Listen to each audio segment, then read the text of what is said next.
J'arrive pour vous présenter un nouveau livre sur Marilyn Monroe. Vous allez me dire encore un livre sur Marilyn Monroe, il y en a tellement. Pourquoi? Parce qu'il est spécial celui-ci.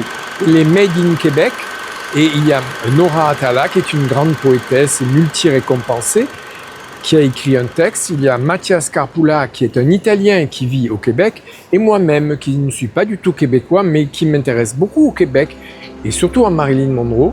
Et donc ce sont 3 nouvelles de la fiction autour de Marilyn Monroe.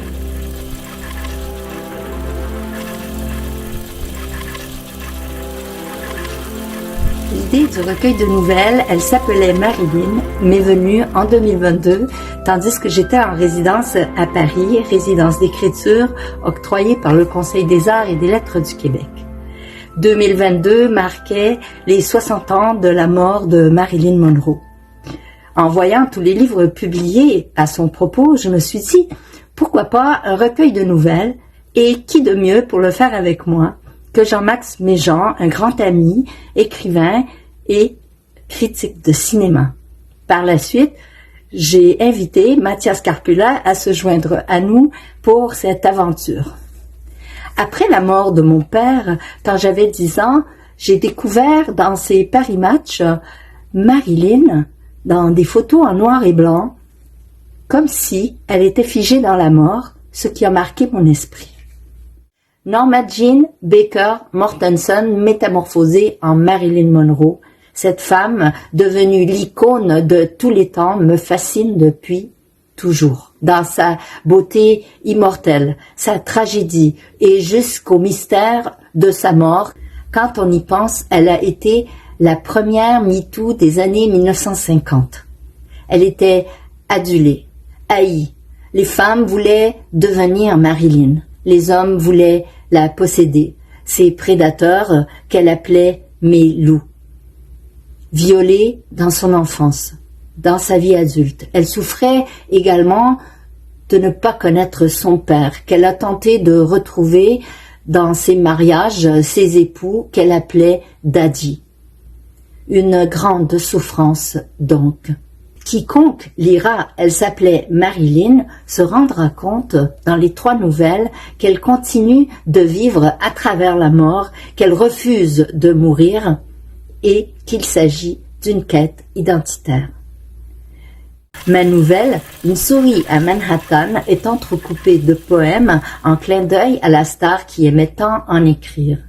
Je propose le récit d'une comédienne qui cherche à tout prix à devenir Marilyn. Elle porte le prénom de Roslyn, le dernier rôle de Marilyn Monroe dans Les Désaxés de 1961.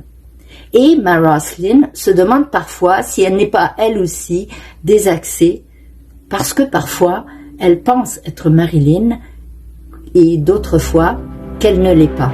De fait, elle ne sait pas du tout qui elle est.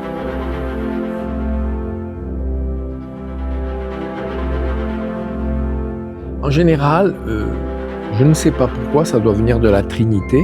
Quand on est 2, il faut être 3 pour écrire un livre. En général, à 2, ça fait un peu bancal. Donc là, c'est surtout, encore une fois, Nora Atala qui a trouvé Mathias Carpula, qui est professeur à l'université. Il est italien, mais il vit à Montréal et il est professeur à l'université en études littéraires. Il a élaboré des théories linguistiques, donc lui a demandé si ça le tentait. Il a eu un temps de... C'est vrai que c'est une proposition qui semble étonnante, donc il a réfléchi, puis il a fini évidemment par dire oui. Parce que, évidemment, des livres sur Marilyn Monroe, il y en a on pourrait pas dire des milliers, mais il y en a des centaines. Et ce qui est très étonnant, c'est que ça continue à sortir. On dirait que c'est un sujet qui est inépuisable. Et là, il y a même un livre, je viens de voir dans une librairie, qui a été coécrit par Isabelle Adjani. Alors, Isabelle Adjani, j'ai pas eu le temps de le lire, mais je vais l'acheter parce que ça m'intrigue. Mais je pense qu'elle fait une espèce d'amalgame entre son statut de femme star brune et celui de Marilyn Monroe blonde. Mais les hommes préfèrent les blondes, mais ils épousent les brunes. Elle n'était pas brune, elle était châtain foncé. Et après, c'est les studios qui ont décidé. De toute façon, ils l'ont fabriqué et avec son accord ou sans son accord, ça je ne sais pas. Marilyn Monroe, elle a été fabriquée complètement. La couleur de cheveux, l'implantation, on lui a refait le nez, on lui a refait les joues, un peu comme Marlène Dietrich d'ailleurs. Hein. Mais pour nous, l'idée de Nora, j'espère que je ne vais pas trahir ce qu'elle avait pensé à l'origine, c'était d'écrire des nouvelles sur Marilyn. Et même moi, la mienne, j'ai même pas eu besoin de me creuser la tête. C'était Marilyn, qu'est-ce qui s'est passé après sa mort, en fait? Comme si... Alors, je vais pas passer pour un fou, un doudingue ou un surréaliste. J'imagine, c'est un peu comme dans le livre des morts tibétains. Qu'est-ce qui se passe entre le moment où vous mourrez, c'est-à-dire que votre âme quitte votre corps, et on passe... Est-ce qu'on est toujours conscient ou pas conscient? Qu'est-ce qui se passe après la mort? Voilà. Donc, qu'est-ce qui se passe après la mort de Marilyn?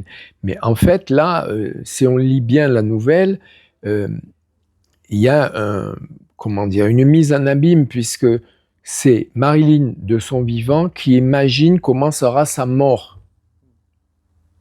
Parce que le texte, quand vous le lirez, se termine. Et il va y avoir un rebondissement et on va se retrouver ensuite dans la vraie mort de Marilyn.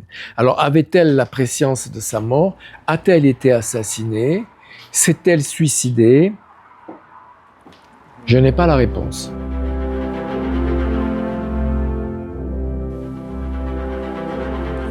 Écrire sur Marilyn Monroe, moi, au début, a été d'écrire avec Nora Talla et Jean-Max Méjean, avec deux personnes qui sont passionnées par le mythe de Marilyn Monroe. Au départ, Marilyn Monroe est une personne, puis après a traversé les époques, les décennies, en devenant un mythe pour beaucoup de personnes. Et donc, je travaillais dans un collectif qui réunissait pas énormément d'écrivaines, mais juste trois. Donc, c'est vraiment un livre écrit par Simon. Donc, c'était une nouvelle expérience pour moi. Et écrire une nouvelle sur un mythe cinématographique, pour moi, ça a été vraiment pas particulièrement le mythe de Marilyn Monroe, mais d'écrire vraiment sur la fascination qu'une personne, à n'importe quel âge, adolescente ou adulte, peut avoir pour certains acteurs, actrices. On les suit dans leurs différents rôles cinématographiques et on essaye aussi de les imiter dans les postures, peut-être aussi dans les looks. Il faut penser par exemple à Marilyn Monroe, sa coiffure est devenue tellement importante, ça a donné des modes aussi au sein de l'industrie cinématographique.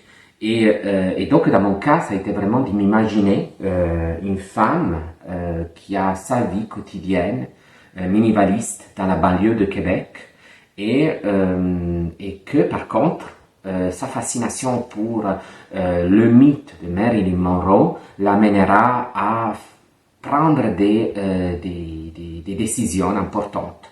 Donc la fascination pour un mythe cinématographique, ça devient vraiment un moteur de changement.